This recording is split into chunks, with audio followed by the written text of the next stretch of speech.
हम गाइस तो लकी के बर्थडे पे हम लोगों ने क्या क्या खाया वो मैं आप लोगों को दिखाती हूँ।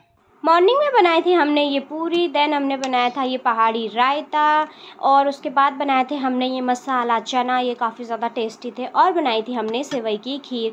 सारा खाना हमने घर पे खुद ही बनाया था पहाड़ी स्टाइल पे, काफ़ी ज़्यादा टेस्टी था।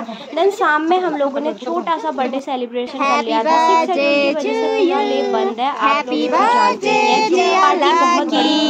पार्टी बहुत बड़ी करने की सोची थी हम लोगों ने, बट वैसा कुछ हो तो नहीं पाया, लेकिन बच्चे का मन रखने के लिए छोटू सा केक का अरेंजमेंट हो ही गया था।